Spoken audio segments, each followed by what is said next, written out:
Good morning everyone. आज हम देखेंगे chapter 23 drugs acting on eye. तो फर्स्ट हम देखते हैं drug category mydriatics. This are the agents producing mydriasis are known as माइड्रियाटिक्स।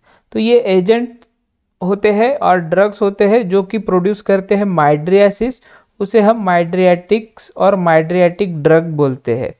अब माइड्रियासिस क्या होता है? Mydriasis means dilation of the प्यूपिल।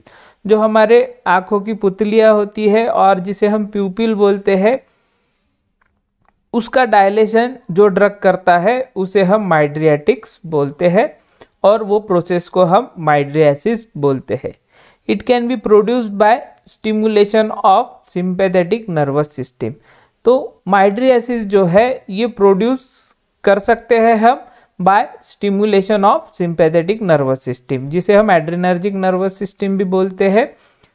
तो mostly sympathomimetic drug like adrenaline and phenylephrine can produce mydriasis. तो सिंपैथोमाइमेटिक ड्रग्स में एड्रेनालिन और phenylephrine ये drug use होते हैं for the production of mydriasis और डायलेशन ऑफ प्यूपिल, जिसे हम माइड्रियाटिक एजेंट और माइड्रियाटिक्स भी बोलते हैं। This drug dilate the pupil though have little effect on accommodation। तो ये जो ड्रग है एड्रेनालिन और फिनाइलेफ्रिन, ये जो ड्रग है ये प्यूपिल को तो डायलेट करते हैं, बट इसका जो इफेक्ट है ऑन अकोमोडेशन, अकोमोडेशन क्या है? जो फोकल लेंथ को कम और ज़्यादा करने का जो काम है लेंस का, उस पे इसका इफेक्ट बहुत ही कम होता है। तो ये ड्रग जो है सिर्फ प्यूपिल के डायलेशन, प्यूपिल को डायलेट करने का काम करते हैं। मीन्स ये सिलियरी मसल्स जो है और सिलियरी प्रोसेस जो है, जिसमें हमारा जो एपर्चर है और कैविटी है जिसे हम प्यूपिल बोलते हैं, उसको कॉन्ट्रैक्ट और रिलैक्स करने का काम जो है ये ड्रग करते हैं। बट जो लेंस का जो है फोकल लेंथ एडजस्ट करने का जो प्रोसेस होता है, उस पे इसका कोई इफेक्ट नहीं पड़ता है। द इंट्राऑक्यूलर प्रेशर में फॉल। तो इंट्राऑक्यूलर प्रेशर इसकी वजह से गिरने का और फॉल डाउन होने का चांस हो सकता है। It may be possible that there may be a decrease in intraocular pressure. उसके बाद Mydriasis can also be produced by anticholinergic drug like atropine and homatropine। तो माइड्रियासिस सिंपैथोमाइमेटिक ड्रग्स तो produce करते हैं, बट इसके अलावा एंटीकोलिनर्जिक ड्रग और जिसे हम पैरासिम्पैथोलाइटिक ड्रग, ठीक है, पैरासिम्पैथोलाइटिक ड्रग्स बोलेंगे, जिसमें कि नेचुरल ओरिजिन का एट्रोपिन आता है और उसका ही डेरिवेटिव होमएट्रोपिन आता है। तो ये भी ड्रग माइड्रियासिस प्रोड्यूस करते हैं, मीन्स प्यूपिल को डायलेट करने का काम करते हैं। This drugs antagonise the muscarine like action of acetylcholine. तो ये जो ड्रग है एंटीकोलिनर्जिक ड्रग लाइक एट्रोपिन, ये एंटागोनाइज करते हैं एसिटाइलकोलिन के एक्शन को, जो कि मस्कैरिन लाइक होता है। मीन्स मस्कैरिन एक केमिकल सब्सटेंस आप बोल सकते हैं। तो मस्कैरिन लाइक एक्शन जो होता है एसिटाइलकोलिन का, उसको एंटागोनाइज करने का काम जो है ये एट्रोपिन एंड होमएट्रोपिन करते हैं। This drug produce dilation of प्यूपिल and paralysis of accommodation, जिसे हम साइक्लोप्लेजिया भी बोलते हैं, with fixation of the lens for far vision. तो जैसा कि मैंने बोला है कि माइड्रियासिस जो होता है जिसमें डायलेशन ऑफ प्यूपिल होता है और जिसके वजह से जो है पैरालिसिस ऑफ एकोमोडेशन होता है in case of anticholinergic drug. तो जब हम सिंपैथोमाइमेटिक ड्रग्स यूज करते हैं वहाँ पे पैरालिसिस ऑफ एकोमोडेशन नहीं होता। मीन्स जो लेंस है, लेंस का जो फोकल लेंथ है, जो फोकल लेंथ है आपके लेंस का, वो अफेक्ट नहीं करता in case of parasympathomimetic drug. But anticholinergic drugs में वो पैरालाइज कर देता है आपके लेंस के फोकल लेंथ को, जिसकी वजह से लेंस ऐसा फिक्स हो जाता है कि वो सिर्फ दूर का ही देख सकेगा। पास का देखने के लिए अगर कॉन्ट्रैक्शन ऑफ प्यूपिल करना है और पास की चीज देखने के लिए हमें मसल्स जो है सिलेरी मसल्स को अगर कॉन्ट्रैक्ट करना है तो वो हो नहीं पाएगा in case of your anticholinergic drug, जिसे का मोस्ट कॉमन एग्जाम्पल है एट्रोपिन। तो ये डिफरेंस है between sympathomimetic drug and anticholinergic drug regarding eyes. तो आईज में जो है सिंपैथोमाइमेटिक ड्रग ये पैरालिसिस ऑफ एकोमोडेशन नहीं करेगा, जिसे हम साइक्लोप्लेजिया भी बोलते हैं। तो ये साइक्लोप्लेजिया कंडीशन जो है ये एंटीकोलिनर्जिक ड्रग में दिखता है, जिसमें पैरालिसिस ऑफ एकोमोडेशन होता है और जिसके वजह से लेंस जो है ये दूर के विजन के लिए फॉर फार विजन मीन्स हमें दूर का देखने के लिए फिक्स हो जाता है, और अगर हमें पास की कोई चीज देखनी है तो हमारी आईज जो है वो एबल नहीं रहती पास की चीजें देखने के लिए। तो ये मेन डिफरेंस है आपका सिंपैथोमाइमेटिक ड्रग्स का और एंटीकोलिनर्जिक ड्रग्स का। तो अगर मैं सिंपली बोलूँ तो सिंपैथोमाइमेटिक ड्रग्स ये लेंस पे कोई इफेक्ट नहीं करते, बट एंटीकोलिनर्जिक ड्रग्स ये लेंस पे इफेक्ट करते हैं, उसका फोकल लेंथ को एक जगह पे फिक्स कर देते हैं, मीन्स पैरालिसिस कर देते हैं एकोमोडेशन का, जिसे साइक्लोप्लेजिया भी बोलते हैं, और लेंस को फिक्स कर देते हैं for the far vision means दूर देखने के लिए फिक्स कर देते हैं।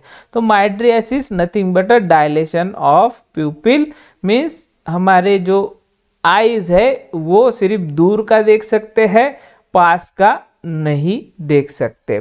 तो ये केस है आपके एंटीकोलिनर्जिक ड्रग्स में।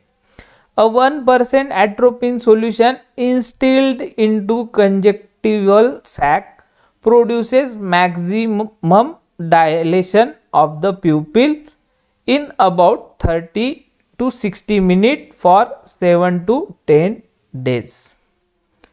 तो 1% एट्रोपिन सॉल्यूशन अगर हम कंजक्टिवियल सैक में इंस्टिल्ड करते हैं और डालते हैं तो ये प्रोड्यूस करता है maximum dilation of the प्यूपिल means जितना ज़्यादा डायलेशन हो सकेगा, बिकॉज यहाँ पे पैरालिसिस ऑफ एकोमोडेशन हो रहा है मीन्स जो लेंस है लेंस की जो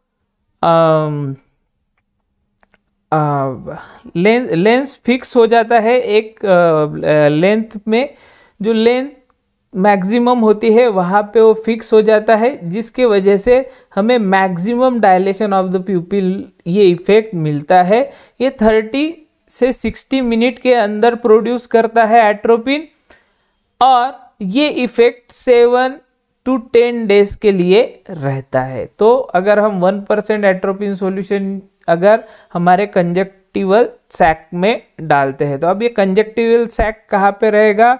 आपका कंजक्टिवल सैक ये आपका जो आईलिड होती है, इसके अलावा जो स्क्लेरा मीन्स जो वाइट पार्ट होता है सराउंडिंग योर आई बॉल, यहाँ पे ये कंजक्टिवल लेयर होती है और सैक होता है जहाँ पे हम ये ड्रग को डालते हैं 1% एट्रोपिन सॉल्यूशन को। तो 30 और 30 और 60 मिनट में ये अपना इफेक्ट दिखाता है मीन्स प्यूपिल्स को डायलेट करता है अप टू मैक्सिमम लेवल, और ये डायलेशन ऑफ प्यूपिल जो है ये 7 से 10 दिन के लिए रहता है।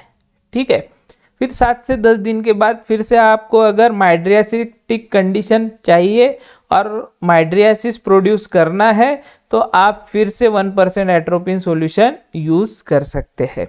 अब ये सॉल्यूशन यूज क्यों करते हैं? Mydriatics such as atropines are used to dilate the pupil to facilitate ophthalmological examination। तो ऑप्थेल्मोलॉजिकल एग्जामिनेशन के लिए मोस्टली एट्रोपिन को यूज करते हैं, जो कि फैसिलिटेट करता है आपके प्यूपिल के डायलेशन को और पैरालिसिस करता है आपके लेंस के फोकल लेंथ का पैरालिसिस करता है, जिसके वजह से वो एडजस्ट नहीं हो पाता और एक फिक्स लेंथ पे वो लेंस फिक्स हो जाता है और जिसके वजह से आपको दूर का दिखता है, पास का नहीं दिखता। तो ये माइड्रियाटिक कंडीशन जो है ये एट्रोपिन प्रोड्यूस करता है और ये मोस्टली यूज होता है फॉर ऑप्थेल्मोलॉजिकल एग्जामिनेशन। ऑप्थेल्मोलॉजिकल एग्जामिनेशन मीन्स आंखों के चेकअप के लिए ये एट्रोपिन सॉल्यूशन यूज होता है। उसके बाद इन इन्फ्लामेशन ऑफ द इरिस। अब जो इरिस होता है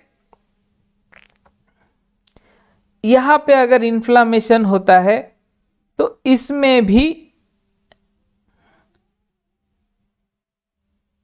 आप माइड्रियाटिक कंडीशन वाले ड्रग यूज कर सकते हैं और माइड्रियाटिक्स को यूज कर सकते हैं।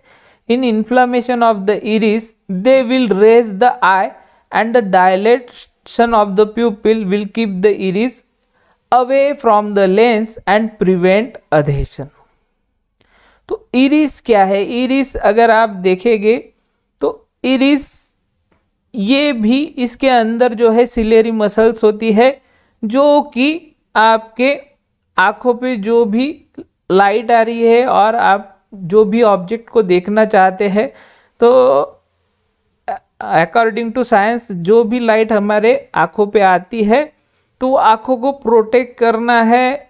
अगर इंटेंस लाइट है तो आंखें ऑटोमेटिकली कॉन्ट्रैक्ट हो जाएंगी, अगर विजिबल लाइट है तो ऑटोमेटिकली आंखें हमारी देखने लगेंगी। तो जब भी हमें इन्फ्लामेशन ऑफ इरिस होता है तो iris is also part of your eye. तो यहाँ पे जब इन्फ्लामेशन होता है तो ऐसे कंडीशन में भी माइड्रियाटिक ड्रग्स को यूज करते हैं, जो कि जो प्यूपिल है उसको डायलेट करती है और जिसके वजह से लेंस और इरिस का डिस्टेंस बढ़ जाता है, दोनों एक मेक से दूर हो जाते हैं और जिसके वजह से उनके बीच में जो अधेशन है वो प्रिवेंट होता है। अगर अधेशन हो गया तो वो इन्फ्लामेशन आगे चल के लेंस को हो जाएगा और फिर लेंस को हो गया तो अल्टीमेटली लेंस डैमेज होने का चांसेस है और अल्टीमेटली आपके आईज को भी बहुत ज़्यादा प्रॉब्लम होने के चांसेस है। तो जब भी इरिस को इन्फ्लामेशन होता है तो mydriatic drug containing formulation use करते हैं, जो कि डायलेशन करते हैं प्यूपिल का, इरिस को रेस्टिंग पोजीशन में लाते हैं, जिसके वजह से वो लेंस से दूर चला जाता है और इरिस और लेंस में अधेशन नहीं होता और वो एक मेक के साथ इंटरैक्ट नहीं होते और जिसके वजह से लेंस हमारा प्रिवेंट होता है from further inflammation by iris. ठीक है। उसके बाद the persistent mydriasis may cause blockade of the filtration angle and provoke glaucoma in susceptible person। तो अगर persistent mydriasis प्रोड्यूस किया हम किसी पेशेंट में तो इसके वजह से क्या हो जाएगा, फिल्ट्रेशन एंगल जो है उसमें ब्लॉकेज आ जाएगा। ब्लॉकेज आने के अलावा ये ग्लाउकोमा को प्रोवोक करेगा। जो भी ससेप्टेबल पर्सन है उसको ग्लाउकोमा प्रोड्यूस करने का चांसेस है।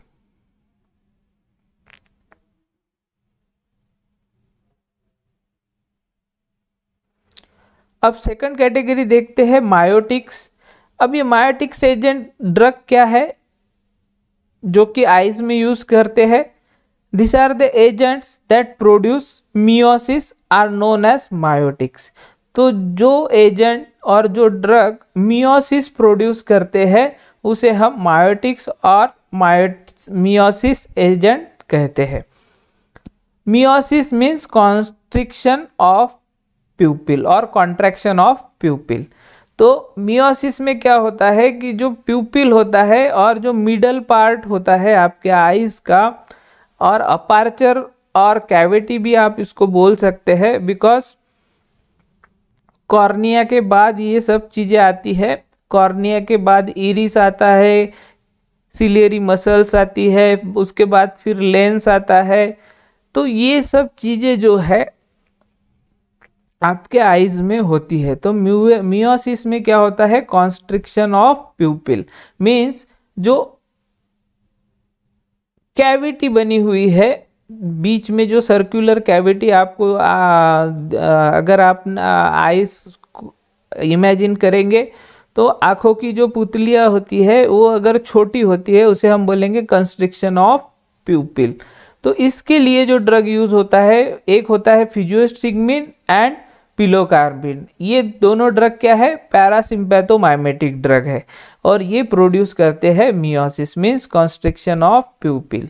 तो फिजियोस्टिग्मिन और पिलोकार्बिन ये पैरासिम्पैथोमाइमेटिक ड्रग और कोलिनर्जिक ड्रग भी आप इसको बोल सकते हैं, ये प्रोड्यूस करते हैं मियोसिस।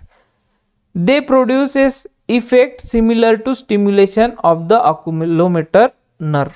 तो ऑक्यूलोमोटर नर्व्स होते हैं हमारे आईज में, वैसा ही सेम इफेक्ट ये प्रोड्यूस करते हैं जैसा ऑक्यूलोमोटर नर्व्स को स्टिमुलेट करने के बाद ऑक्यूलोमोटर नर्व प्रोड्यूस करती है, दैट इज कंस्ट्रिक्शन ऑफ प्यूपिल। तो सेम इफेक्ट फिजियोस्टिग्मिन और पिलोकार्बिन भी प्रोड्यूस करते हैं, कंस्ट्रिक्शन ऑफ प्यूपिल, जिसके वजह से हमारी आईज जो है ये नियर ऑब्जेक्ट देखने के लिए और नियर विजन के लिए फिक्स हो जाती है और फोकस हो जाती है, which also occurs if the oculomotor centre is stimulated, example bye morphine. ठीक है, एक तो फिजियोस्टिग्मिन और पिलोकार्बिन से भी ऑक्यूलोमोटर नर्व स्टिमुलेशन जैसा इफेक्ट मिलता है, सिमिलरली मॉर्फिन से भी ये इफेक्ट आपको मिलता है। और if the inhibitory action of the higher center is lessened by sleep or anesthetic, तो ऑक्यूलोमोटर नर्व्स के स्टिमुलेशन जैसा इफेक्ट हमें फिजियोस्टिग्मिन और पिलोकार्बिन देता है, या फिर ऑक्यूलोमोटर सेंटर स्टिमुलेट होता है जो कि मॉर्फिन स्टिमुलेट करता है, तो भी हमें कॉन्ट्रैक्शन ऑफ प्यूपिल और कंस्ट्रिक्शन ऑफ प्यूपिल और मियोसिस प्रोड्यूस वाला इफेक्ट मिलता है। इसका एग्जांपल मॉर्फिन है। या फिर inhibitory action of the higher centre is lessened by sleep और एनेस्थेटिक।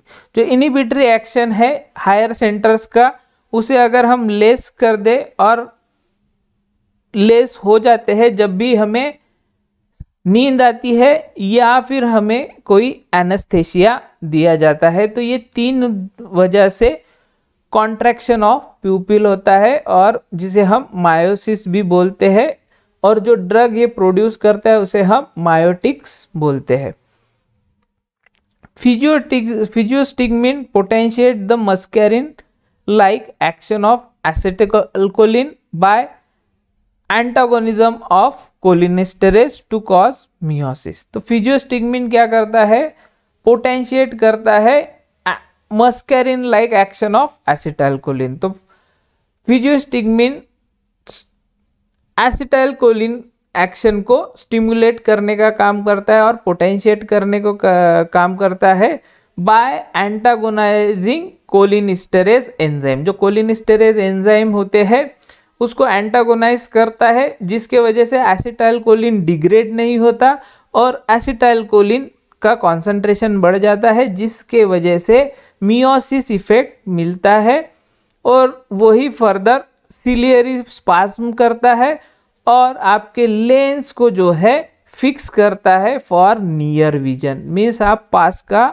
देख सकते हैं, दूर का नहीं देख सकते। तो फिजियोस्टिग्मिन इस तरीके से काम करता है। फिर से एक बार बताता हूँ, फिजियोस्टिग्मिन क्या करता है, स्टिमुलेट करता है एसिटाइलकोलिन कैरिंग एक्शन, और एसिटाइलकोलिन की जो एक्शन है, पैरासिम्पैथोमाइमेटिक एक्शन जो है, उसको स्टिमुलेट करने का काम फिजियोस्टिग्मिन करता है। कैसा करता है, फिजियोस्टिग्मिन एक्ट करता है एज एन एंटागोनिस्ट, एंटागोनिस्ट करके एक्ट होता है ऑफ कोलिनिस्टेरेस। तो कोलिनिस्टेरेस का एंटागोनिस्ट करके ये एक्ट होता है, जिसके वजह से एसिटाइलकोलिन का जो है ये डिग्रेडेशन नहीं होता और एसिटाइलकोलिन फर्दर एक्शन प्रोड्यूस करता है मियोसिस, जिसके वजह से सिलेरी स्पाज्म होता है, सिलेरी मसल्स जो होती है वो कॉन्ट्रैक्ट होती है और लेंस जो है ये फिक्स हो जाता है फॉर नियर विजन। ठीक है, तो नियर विजन के लिए ये लेंस जो है ये फोकस हो जाता है। द इंट्राओकुलर प्रेशर में fall due to the opening out of the filtration angle. तो इंट्राओकुलर प्रेशर इसमें भी फॉल होने के चांसेस होते हैं due to opening out of the filtration angle. जो फिल्ट्रेशन एंगल होता है उसका ओपनिंग के वजह से इंट्राओकुलर प्रेशर में फॉल और गिरने का चांसेस रहता है। By the stretch iris which facilitate reabsorption of the aqueous humour. तो इंट्राओकुलर प्रेशर फॉल होता है by the opening out of the filtration angle, by the stretching iris। जो इरिस होता है उसमें स्ट्रेचिंग आने के वजह से क्या होता है, जो एक्वस ह्यूमर होता है जो हमारे आइस को नरिश करने का जो काम करता है उसका रीएब्सॉर्प्शन भी फैसिलिटेट करने का काम जो है ये फिजियोस्टिग्मिन करता है।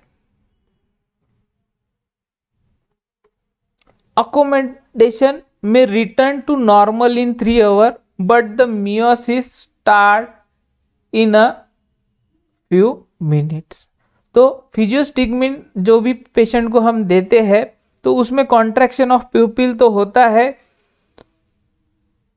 बट कुछ समय के बाद जो अकोमोडेशन है मीन्स जो लेंस की फोकल लेंथ एडजस्ट करने की जो एबिलिटी रहती है वो वापस आ जाती है। मीन्स हमने अगर कोई ड्रग दिया है, फिजियोस्टिग्मिन पेशेंट को ड्रग दिया है तो जो लेंस की फोकल लेंथ एडजस्ट करने की जो प्रॉपर्टी है वो रिटर्न आ जाती है to normal in 3 hours. 3 hours में फिर से हम हमारी आइज पास का भी देख सकती है और दूर का भी देख सकती है, और पेशेंट की आइज पास का भी देख सकती है और दूर का देख सकती है, बट ये सिर्फ फ्यू मिनट्स के लिए रहता है। But the meiosis start in a few minute. तो ये 3 आवर्स के बाद तो वापस आ जाता है हमारा लेंस का आगे पीछे होने वाला जो प्रॉपर्टी होता है, मीन्स फोकल लेंथ को एडजस्ट करने का जो प्रॉपर्टी होता है वो वापस आ जाता है, बट फिर से मियोसिस स्टार्ट हो जाता है कुछ समय में इन अ फ्यू मिनट, जिसके वजह से 30 मिनट्स में ये जो है फिर से मियोसिस प्रोड्यूस करता है और ये सेवरल डेज के लिए रहता है। ठीक है, तो ये जो फिजियोस्टिग्मिन है, फिजियोस्टिग्मिन ड्रग हम किसी पेशेंट को देते हैं तो मियोसिस उसमें फर्स्ट प्रोड्यूस होता है, आफ्टर दैट 3 आवर्स के बाद अकोमोडेशन रिटर्न होता है, मीन्स जो लेंस का कैपेबिलिटी है to adjust the focal length for near objects and for far object, means जो फोकल लेंथ एडजस्टमेंट कैपेसिटी है लेंस का वो वापस आ जाता है, बट कुछ ही समय बाद फिर से मियोसिस स्टार्ट हो जाता है। मैक्सिमम टू मैक्सिमम 30 मिनट्स के अंदर फिर से मियोसिस स्टार्ट होता है और वो जो है सेवरल डेज के लिए रहता है। अब ये सेवरल डेज में भी 1 वीक 2 वीक और इसमें दिया हुआ नहीं है, बट सेवरल डेज के लिए रहता है। Physostigmine is used to treat glaucoma. Physostigmine को यूज करते हैं ग्लाउकोमा ट्रीट करने के लिए। अब ग्लाउकोमा क्या है? Nothing but increase in ocular pressure. तो ऑकुलर प्रेशर जो है इसमें बढ़ता है, मीन्स आँखों पे जो प्रेशर है वो बढ़ने लगता है। तो ऐसे टाइम पे फिजियोस्टिग्मिन यूज करते हैं to treat glaucoma to counteract the effect of mydriatics, और to counteract the effect of mydriatics. तो दो चीज़ों में यूज होता है फिजियोस्टिग्मिन का। First to treat glaucoma, means जो इंट्रा ऑकुलर प्रेशर जो होता है, जो हमारे आँखों में जो प्रेशर बनता है उसको कम करने के लिए फिजियोस्टिग्मिन यूज होता है। उसके अलावा अगर हमने पेशेंट को माइड्रियाटिक्स दिए हुए हैं जिसकी वजह से उसका प्यूपिल का डायलेशन हुआ है, तो उसको काउंटरएक्ट करने के लिए हम मियोटिक्स देते हैं जिसके वजह से माइड्रियाटिक कंडीशन कम हो जाए या फिर रिवर्स हो जाए। उसके बाद drug with similar effects are ecothiopate, a long acting anticholinesterase, and pilocarpine, an alkaloid which stimulate cholinergic receptor। तो फिजियोस्टिग्मिन के अलावा दो ड्रग है। इकोथायोपेट, ये क्या है? लॉन्ग एक्टिंग एंटीकोलिनेस्टेरेस, मीन्स ये ज़्यादा समय के लिए कोलिनिस्टेरेस के साथ एंटागोनाइज हो जाता है जिसके वजह से एसिटाइल कोलिन का इफेक्ट ज़्यादा समय के लिए रहता है फॉर द कॉन्ट्रैक्शन ऑफ प्यूपिल। उसके अलावा पिलोकार्पिन, ये अल्कोलॉइड है जो कि स्टिमुलेट करता है कोलिनर्जिक रिसेप्टर को। तो तीन ड्रग मियोटिक्स करके हम बोल सकते हैं। फर्स्ट है फिजियोस्टिग्मिन जो कि इम्पॉर्टेंट ड्रग है, जो कि यूज होता है for the treatment of glaucoma और to counteract the effect of mydriatics. उसके अलावा इकोथायोपेट एक ड्रग है और तीसरा है पिलोकार्पिन। तो यहाँ पे हमारे आइज रिलेटेड ड्रग खत्म होते हैं। If you like the video then share and subscribe. Thanks for watching. God bless you.